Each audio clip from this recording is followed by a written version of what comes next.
Her true story from New York. I gave my son a villa, but his wife's family moved in. One line made them pack and leave. This isn't your inheritance. It's my warning. That evening, the garden glowed under strings of fairy lights as the cicadas chirped in the warm summer air. The villa's stone patio was set with long tables and white linens, polished wine glasses, and flower arrangements that bloomed under the soft glow of lanterns. I sat at the edge of the gathering, poised in my wheelchair next to the hedge, the hum of laughter buzzing around me. I wore a light summer dress, pale blue, the color my late husband always said brought out my eyes. My hands rested in my lap, fingertips clasped together, as I observed the crowd that had filled my home. My son, surrounded by his wife's family, all talking and laughing, oblivious to the presence of the woman who had given them this very villa. A cousin of my daughter-in-law leaned forward in his chair, loud enough for me to hear over the babble of voices. He said, "Look at her. I swear she is like a ghost clinging to this place, as if people still thought she belonged." His words were coated in amusement and disdain. They cut through me like a blade, sharper than any silence had the right to be. I kept my expression blank, though my heart surged with icy fire. Before I could exhale, my daughter-in-law tossed her hair and laughed, stepping forward so that her voice reached the entire table. She looked me in the eye and said, "Mother, this house is now our foundation. It is for our future. If you know what's good for you, step aside and don't block what we are trying to build. We are the future. You are nothing but a drifting remnant of the past." Her words suffocated me. The laughter around the table bulged outward in waves, rocking the atmosphere, cementing my isolation. My son gave me a sharp glance, conflicted, yet unmoving. The glare in his eyes told me he was ashamed of me, or afraid, or both. I felt the world that I had so carefully constructed, brick by brick, memory by memory, fracture under the weight of a sentence. I blinked, refusing to cry, refusing to show them that they had wounded me. My granddaughter stood nearby, dressed in a frilly dress, oblivious to the cruelty unfolding in her name. I forced a small, polite smile at her, and then willed myself to remain silent. Around me, the band began playing, guests toasted, conversations shifted. It was as though they had swept me out of the narrative without even pausing. My chest heaved. I took a breath and straightened. They wanted me gone. They had already pulled me out of the inheritance, in word and in deed. I would not fight them here, not now. My presence here was no longer safe. But that quiet desperation in me kindled something resolute. They expect me to fade. They expect me to vanish like an old photograph. They misjudged me. I watched them parade through the villa, chatting about Instagram posts they would film outside, discussing renovations they would make once signed contracts were done. This place, this home, was still mine, for now.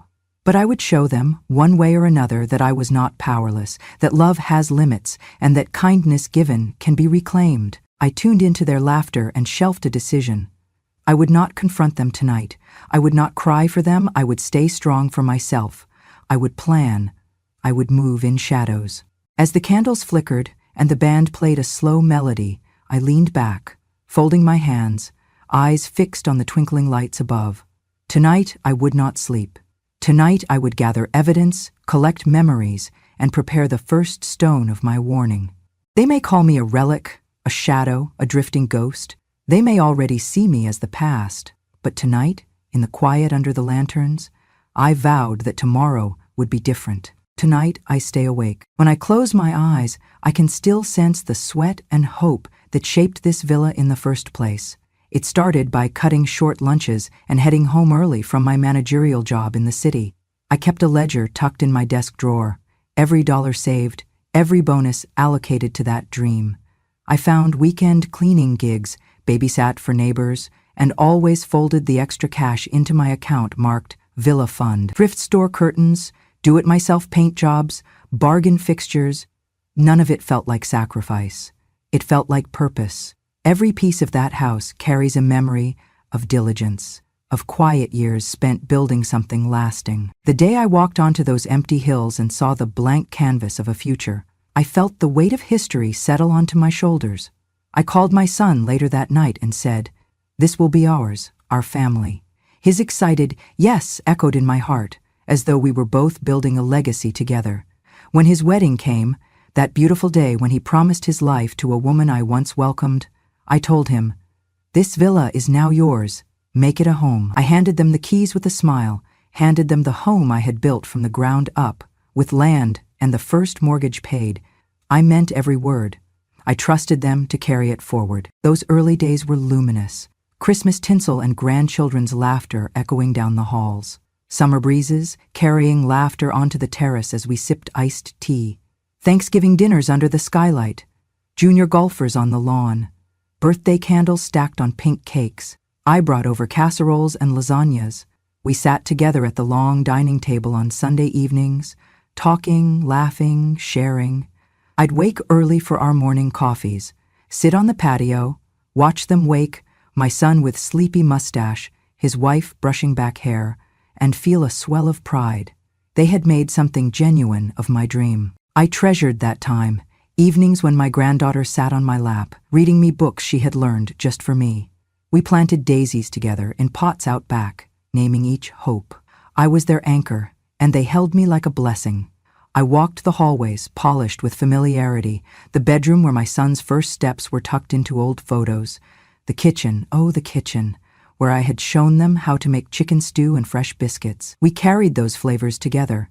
I taught them how to bake, how to budget, how to care. It was more than a home, it was a classroom, a cocoon. When they first moved in, I taped their pictures to the fridge, wedding snapshots, ultrasound scans. As the months went by, I saw them flourish. Their careers, the dinners they hosted, the newborn blessing their home. And I thought, this is enough. This is why I saved.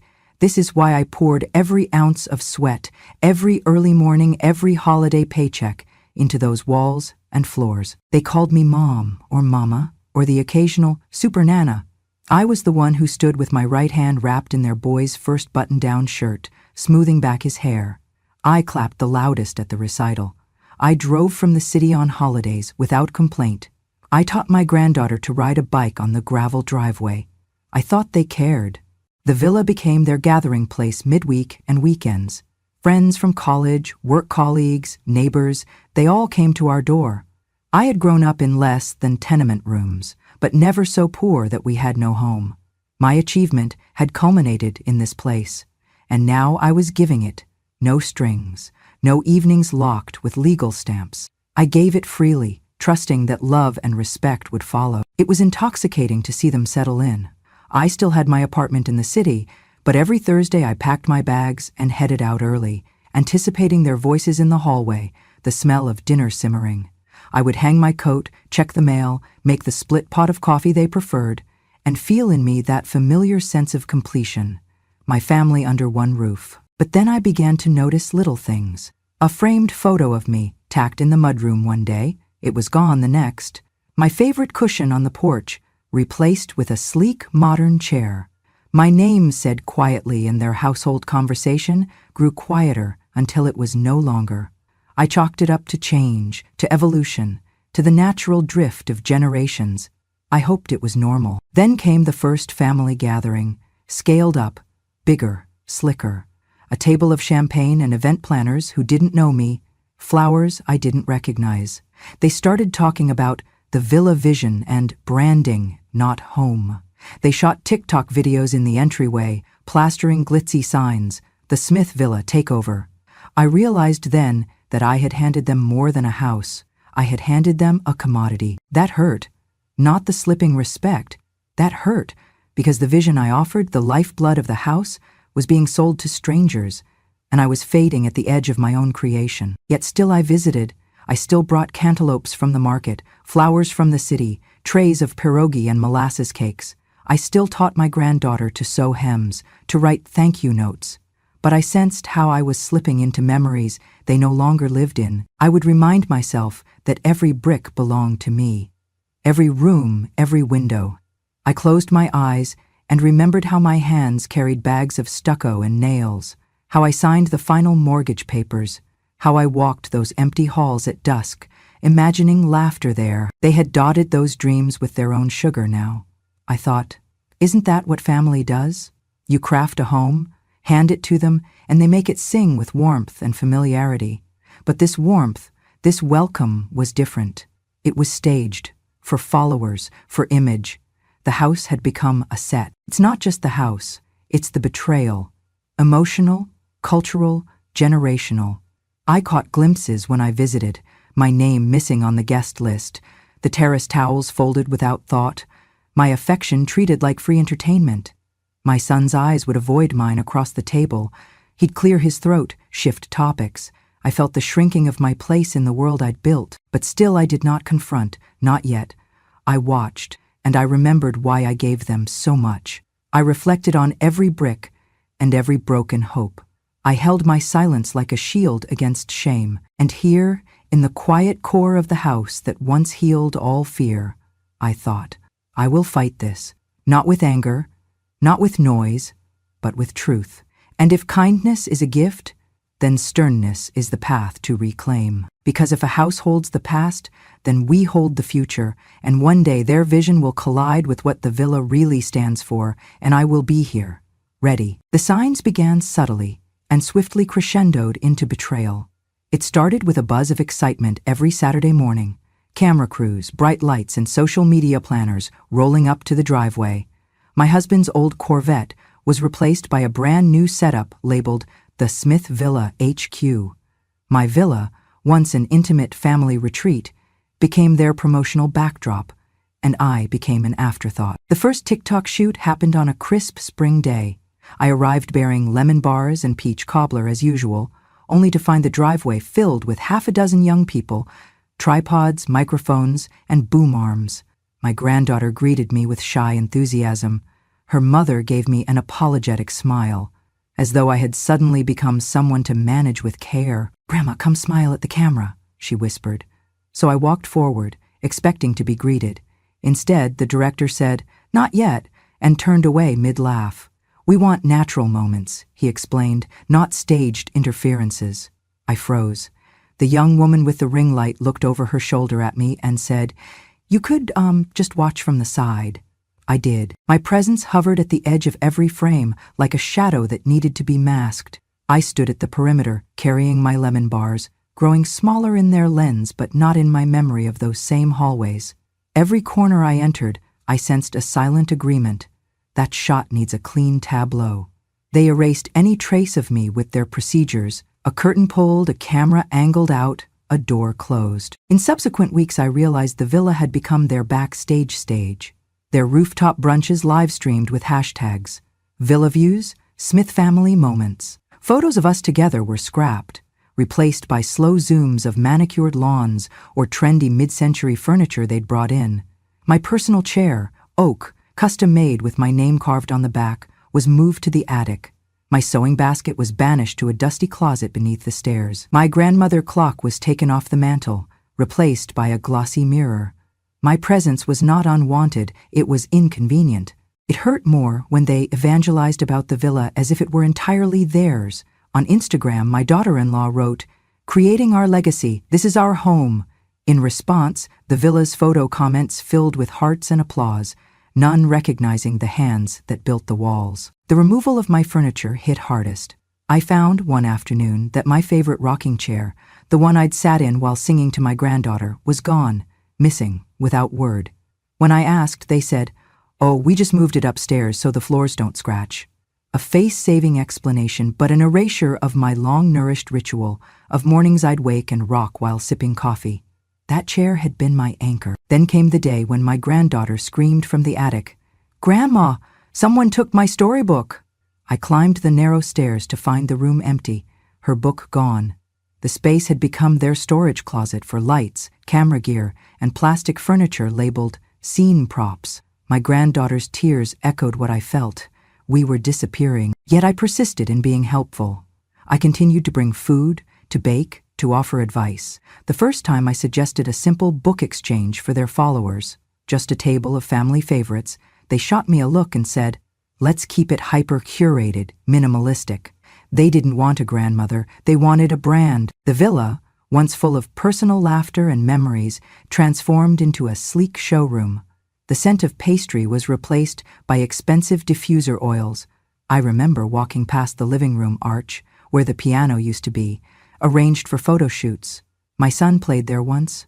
Now the space looked empty, too perfect. I realized what was happening. I had gifted them a vessel of life. They were using it as bait for likes. They were hunting for followers, not memories.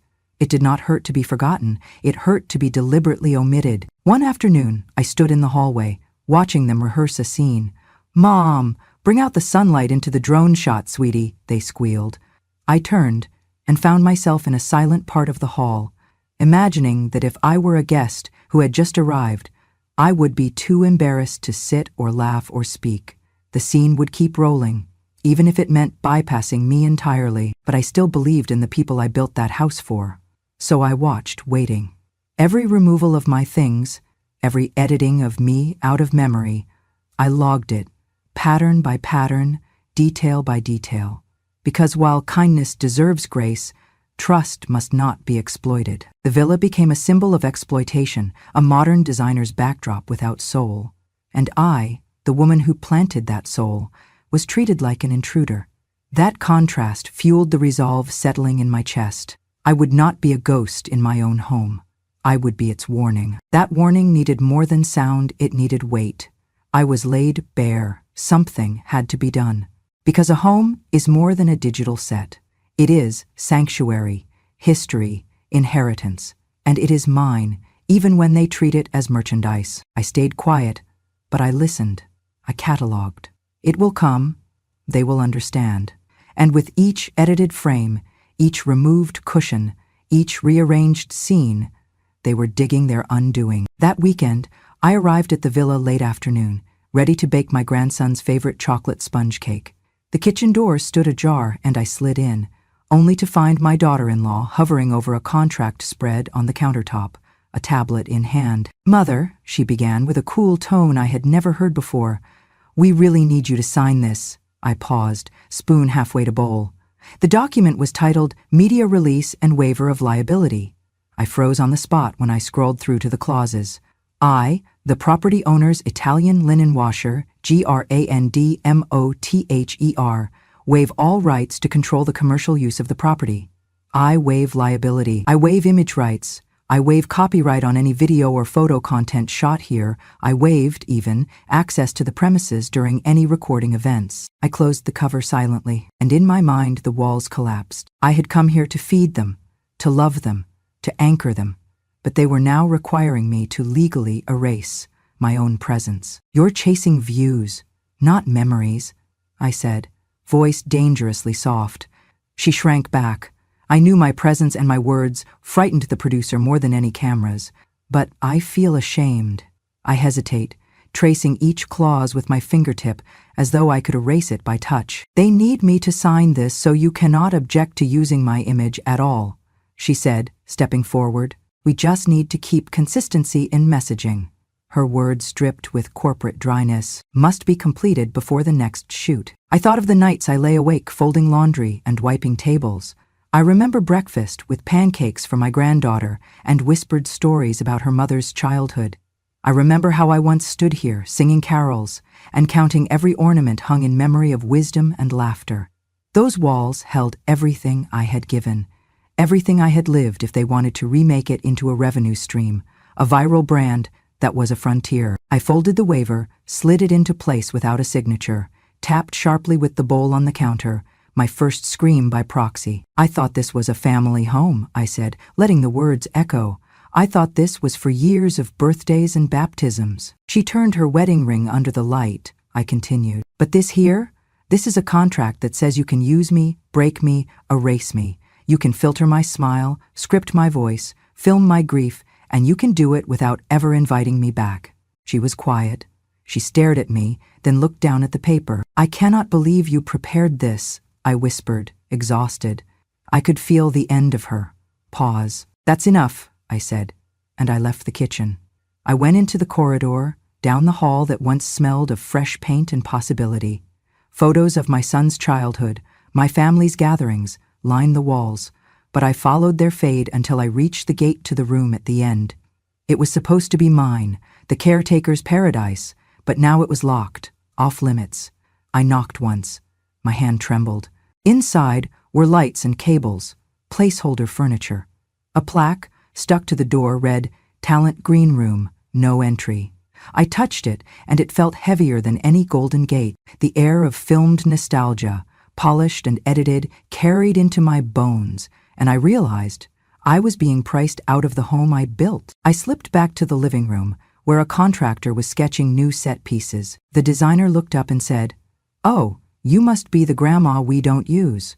We got the waiver today, so we have legal clearance." The words hit me like a bus. Clearance to ignore me, clearance to remove me, clearance to paint me out of life. I slumped into the nearest chair, my heart pounding. The villa had become their studio, staged, curated, monetized. My home had become their office, and I was the collectible that needed to be photographed once, then tucked away. I closed my eyes, tears pressing against my lids. I thought of what it had meant to bake cakes in this oven. Now they wanted my labor, my presence, my heart, and every bit of that they would use and then disclaim. I clenched my hands and inhaled through my nose. Remembrances, memories. I thought of folding sheets on my little bed across town and walking miles in winter to bring soup. I held steady. Enough. This was not my home if it didn't include me. They could repackage rooms, disguise their past, but they couldn't hide their disrespect. I understood then why we live in moments, not museums, because spaces without souls are silent. And I decided this would not stand. I would not sign, I would not submit, and I would not stay in this unspoken moment. I stood slowly, pressing my palms to the wood grain of their table, somewhere warm where laughter lingered a year ago, before strings and protests and hashtags. "Thank you for your consideration," I said quietly, choosing to choke down the bitter ounce of sarcasm. But inside, flames were fanned. They thought they were building a brand. I knew I was building a case. I walked out into the terrace as warm wind swept over my shoulders. Midsummer lights flickered overhead, mocking in their brightness. The villa felt hushed, soon to follow me. I pulled into my chest and whispered, "They cannot erase where I started. It is not a commodity. It is my legacy." My head dropped, and I murmured gently, "Tomorrow I begin to take back. This house that calls them future once belonged to my dreams, and I will claim the truth, even, especially, when I am knocked down." That night I lay awake in the guest room, gradually transformed into the producer's office, staring at the ceiling. The guilt in my chest was hot enough to scorch, yet the anger below was colder still. I flipped on my phone and sent a message to an old friend, a local investigative reporter I trusted. I wrote, "I need your help. Their version of family has turned my home into a product. I want the truth to come out." The next day, she showed up at the villa with discreet recording equipment, tiny cameras nestled in flower pots, lapel microphones hidden in throw pillows, and a charging pack tucked inside a book on the shelf. I watched as she set them around the living room and terrace, nodding ever so slightly to me. "We'll gather what we need, quietly." For the following week, I kept my distance, stroking the pots, adjusting the pillows. Meanwhile, they filmed. I overheard them during a TikTok shoot, backlit on the terrace, talking about their next shoot without me. Heck, she's not even in the contract. Let's not risk her image in the feed. And the villa is rolling in profit, yet somehow she's nowhere on the books. Their voices were light, businesslike, yet every syllable burned me. One evening, after dinner, I heard, "She hasn't signed the release. Doesn't matter, let's build the studio wings anyway. She won't say a word. She's sentimental, not litigious." That last phrase shook me. My palms were sweating inside my gloves, but I kept quiet. On another afternoon, I captured a clip. The director instructing the crew, "Make sure no baby pictures, nothing old, no legacy wall. This reel is about our life, not hers." He laughed. "Ghosts don't sell ads." I watched as the footage captured my erasure. Each whisper, each plan. They never realized the cameras were tracking them. A flash of disgust flared when I heard a family discussion behind a closed door. "We could call it a villa retreat, charge them camper prices," my daughter-in-law said, casually dumping business talk over the family retreat they once celebrated. "That's fine, just don't pay income tax, profits under the table," murmured her brother over the door. My reporter friend and I stashed the SD cards and left by midnight, hearts pounding and heads full. That footage changed everything. In their laughter echoed betrayal. In their plans, greed. In their voices, dismissal. Yet I did not confront them then. This wasn't my moment. It was theirs. I would let them speak first. It wasn't enough to bet on memory. I needed their words in legal form, captured without rehearsal. Their own scripts would become evidence. I realized this. I had given them a home. They were using my dignity for views and profit. They forgot. They did. Their future was flexible, until it cost me my past. And now, with cameras in place and their own voices caught, I had the beginning of the truth. Tomorrow, I would prepare the next step. That morning, I opened my email to find a headline that stopped my heart. Villa Scandal. Family accused of illegal profits, tax fraud, published by the New York Post. I read the piece with trembling fingers. There, beneath the gleaming images of sunlit rooms and glamour shots, was the story unraveling the toxic thread. A family once welcomed into my home had transformed it into a cash stream and live stream, while wiping me out of both image and worth. The article detailed how confidential recordings, review of undisclosed income and tax irregularities had procured the privilege to film commercials in my villa without paying proper income tax or declaring profits. I pressed my forehead against the cold screen. It was both vindication and heartbreak. My private moment shared publicly, without my face, but with all their voices. The accusations were spelled out. Illegal tax evasion, commercial filming without permits, even exploitative use of family property. The names were theirs. It felt surreal. It felt like the end of the world I had built. The phone rang almost immediately. The voice on the line was professional, a little distant, yet curious. Me, Levin, the IRS agent said in clipped tones. We're opening an inquiry based on reported commercial activity. We need to speak with you as property owner, or at least the person who granted permission. I swallowed. Within an hour, a smaller news outlet followed with an explainer piece, reprinting evidence, audio tapes of them joking about profits, about ducking taxes, about the convenience of doing it under a non-recognition deal. My daughter-in-law was quoted. Mom won't object. She's sentimental. We can just deduct expenses as home use. That quote stung deeper than physical pain. I realized how they had relied on me, my trust, my silence, to build their brand, and when I didn't sign, they shrugged it off as irrelevant. But with those recordings, they owed me. Not just apologies, but clarity. They woke up. I heard shouting. By afternoon, my phone rang again. This time it was my son's voice, raw and uncertain. Mom, are you okay? I know what's happened. I'm so sorry. I didn't know it was that bad. I answered calmly, forgivingly. It's all right, Darl. You gather your information. I'm speaking with the investigators. You should do the same. There was silence. Then, they're panicked. But he didn't say who they were. By supper time, they showed up at the villa, unannounced. The whole group, daughter-in-law, in-laws, brother-in-law, standing awkwardly at the door, papers clutched loosely in hands, expressions taut. My son stepped forward. Mom, we want to cooperate, he said, voice shaking. Behind him, his wife looked away. I escorted them into the living room, the space now brittle with emotion. They began to speak. Daughter-in-law said, We didn't mean for any of this to happen. We thought it was just small. We didn't imagine filings. Her voice quivered so much, I recognized the tone of fear. Her mother stared at the rug as though it had personal guilt. Brother looked ashamed. Their entire persona, curated for cameras, collapsed in that room. I held tight to my notebook. I said, I have evidence. I offered a home.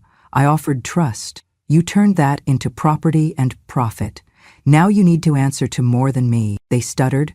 They tried apologies. My son turned to me, tears in his eyes. Mother, please, we can fix this. We will fix this. Just tell me, what should I do? I looked at my son, at his fractured family. Then I stood. I walked past them toward the front hall. I opened the front door and paused. You need to return to your lawyer, I called over my shoulder, voice steady. I'm going to let the investigators work. I'm going to talk to them, truthfully. Good luck. I closed the door. Their backs sagged. I heard the deep intake of air. They stayed on the porch for a few moments, then retreated. Without a word, without a glance back, I found myself holding my breath until the night came.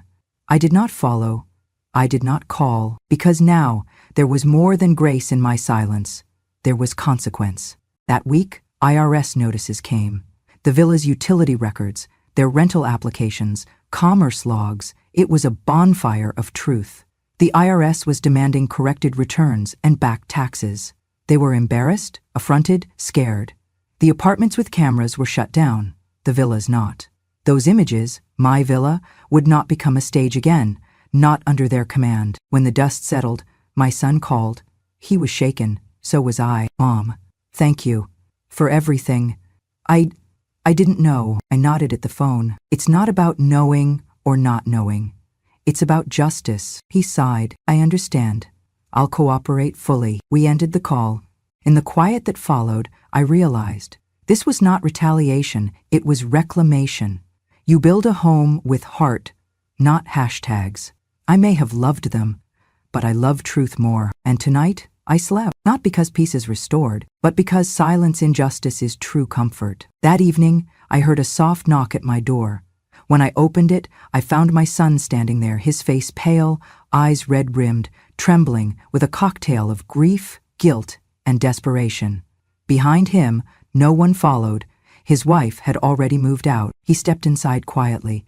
His glance swept over the living room, photos I had placed back on the shelves, a blanket folded neatly on the armchair, an untouched cup of tea cooling on the coffee table. He exhaled, the tension unraveling. "Mom, I need your help," he began, voice breaking. "They're asking for the villa papers. We need you to transfer ownership retroactively." He swallowed hard. "Sarah, she messaged me. She says she didn't realize and she's sorry. She wants to fix this." I leaned back into the armchair. My heart tightened. I had built something that had been torn apart under their watch, and now they wanted a legal redo when the storm had already hit. "She wants to fix it?" I echoed gently. My voice was steadier than I felt. "That's good. But that's hers to manage with her lawyer." He winced, sinking to the sofa. "Mom, please. I need this to go through. We can rewrite the names on the deed, make it official, your gift." I closed my eyes. Soft memories washed over me.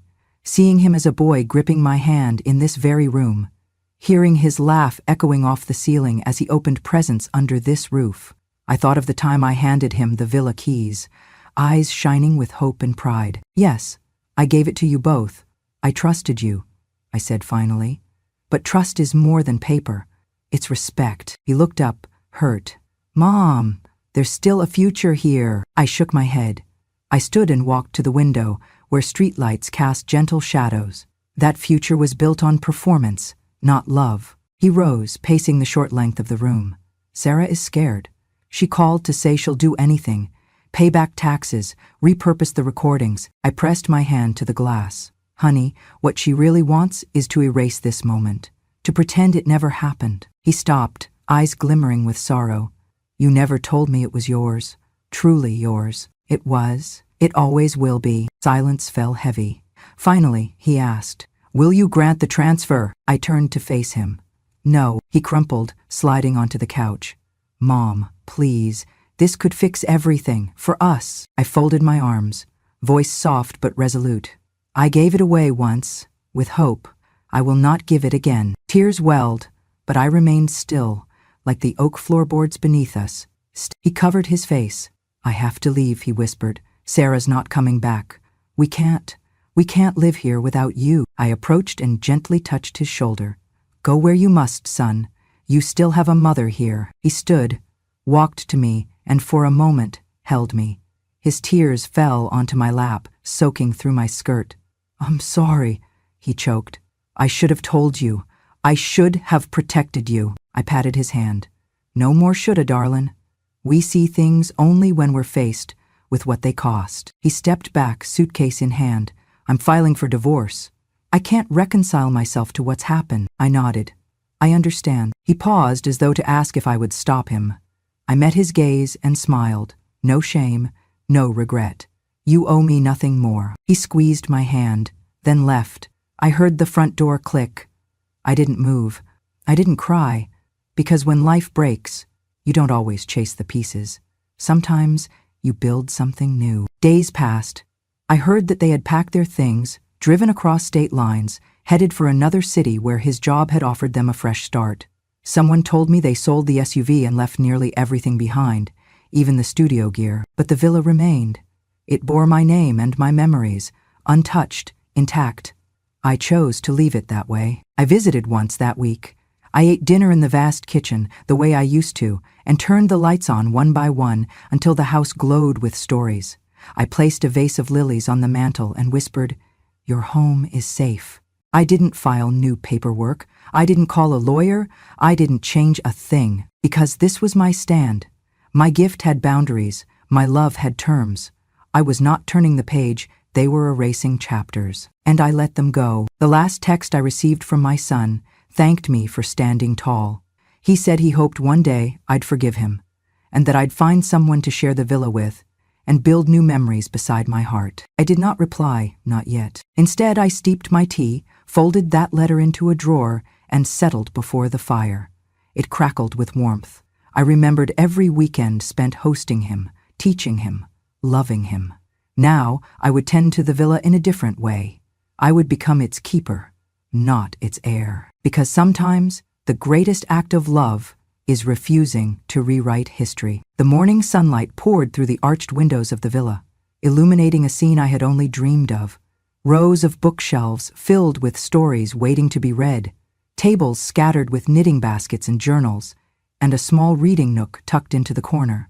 I stood at the entrance, heart pounding with pride and a sense of profound peace. This was not just a building, it was a sanctuary, my testament. I had reopened the villa as a community library for older women, those who had stories to share, wisdom to impart, and a quiet world to rediscover. I chose to name it The Rose, Margaret Library, after my own mother, a woman who had slept under a leaking roof and still found the strength to teach children to read by candlelight. She never owned a home, but she left behind a legacy of courage and knowledge. Today was the grand opening. I wore a simple dress in soft lavender, my mother's favorite color, and pinned a magnolia brooch to my lapel. As I stepped forward, a small group of neighborhood volunteers helped me cut the ribbon. The doors swung open to cheers, local women held bouquets, granddaughters skipped along the aisles, and even a few of the same reporters photographed the scene, not for scandal, but for celebration. No cameras, no slogans, just applause and laughter that filled the villa's halls again. I settled into the librarian's desk by the reading nook, scanning the room. A grandmother wove a blanket by hand. Two sisters browsed old novels. A woman who looked almost exactly like my mother at that age asked for help finding a biography of Eleanor Roosevelt. That book now sat in her hands. I guided her gently to a lighted seat, and she smiled, her eyes bright. Behind me, the main living room had been cleared to make space for a monthly storytelling circle. Across the mantel, a framed banner hung in gold script on parchment. "This isn't your inheritance, it's my redemption." I could feel the weight of those words. They were not meant to wound, but to heal and to warn. A reminder that legacy isn't simply handed down, it's reclaimed and transformed. I held a small stack of index cards, each with a name. Women I'd met in shelters, former teachers who lost their pensions, retirees without communities. I was proud to have personally invited them here, invited them home. This villa, once a source of hurt, now stood as a beacon of inclusion and respect. Late afternoon, people gathered on the terrace with cups of lemonade and shortbread cookies. I watched as laughter and conversation floated across the lawn, reaching into corners of the garden that once only echoed with silence. This was real. This was healing. After speeches, I walked through each corridor and room, remembering how music once echoed here, how shadows once lingered. I touched the spines of books and felt the hum of life returning. Moments later, I stepped away to slip into the old study by the front window, my favorite spot. I turned the doorknob quietly, closing the door behind me. Standing in front of the antique mirror, I gazed at my reflection. Silver hair, gentle lines, eyes bright with purpose. I smiled. I whispered to the woman looking back, "This is no longer their stage. I have become the librarian of my own story. In the home I built." I paused, running my fingertips over the magnolia brooch. The library was a bridge between past and future, between memory and hope. I whispered one final truth. "You wanted that space. I gave it back. Now this space belongs to me. I opened the drawer of the desk and placed the key inside, vaulted forever from those who never earned it. As I stepped back into the library, I carried no bitterness. I carried peace. In that moment, I understood something essential. Kindness has boundaries. Women, especially those who've nurtured others, deserve legacy, not exploitation. And when your kindness is taken, it is not weakness to reclaim it. It is strength. I crossed the carpet and joined the readers, grandmothers, sisters, and guardians of knowledge. A young woman looked up at me and said, "Thank you for bringing this place back to life." I nodded, eyes misting. "It's not just a building," I answered. "It's our home." And with that, I realized who truly inherited the villa, not the ones who tried to claim it, but the ones who deserved to belong. I closed my eyes, breathing in the soft hush of pages turning. I was home, at last. If you felt your kindness taken for granted or watched your legacy fade, know you're not alone. Sometimes the bravest act of love is reclaiming yourself. Join us on Grandma, True Stories. Together we celebrate the women who finally choose themselves.